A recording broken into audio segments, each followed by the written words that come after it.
গত ৫ই আগস্ট ছাত্র জনতার গণবিক্ষোভের মুখে ভারতে পালিয়ে যান সাবেক প্রধানমন্ত্রী শেখ হাসিনা। এরপর থেকে নানা গুঞ্জন, নানা আলোচনা।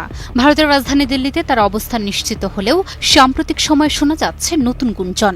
শেখ হাসিনাকে অন্য কোথাও সরিয়ে নেওয়া হয়েছে।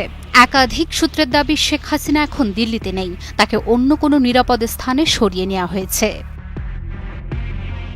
কোথায় আছেন শেখ হাসিনা?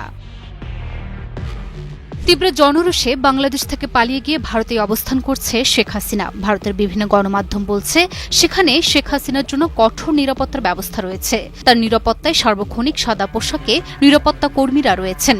তিনি একজন সম্মানিত ব্যক্তি হিসেবে এই পর্যায়ে নিরাপত্তা পাচ্ছেন।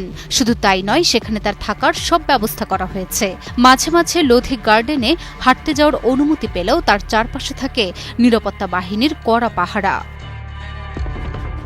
তবে সাম্প্রতিক সময়ে বিভিন্ন সূত্র জানাচ্ছে, শেখ হাসিনাকে দিল্লি থেকে সরিয়ে অন্য কোনো নিরাপদ স্থানে নেওয়া হয়েছে।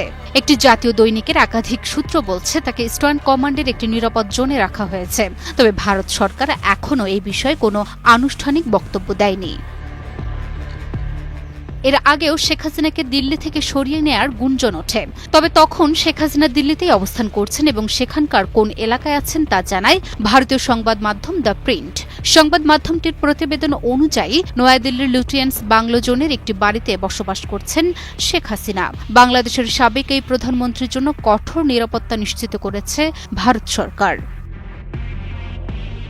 প্রতিবেদনটিতে আরও জানানো হয়, গত ৫ই আগস্ট বাংলাদেশ থেকে ভারতের গাজিয়াবাদের হিন্দন বিমান ঘাঁটিতে আসার ২ দিনের মধ্যে হাসিনাকে নিরাপদে অন্যত্র সরিয়ে নেওয়া হয়, কারণ সেখানে থাকার পর্যাপ্ত ব্যবস্থা ছিল না।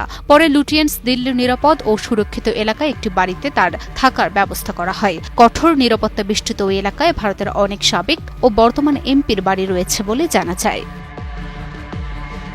Desk report, news 24।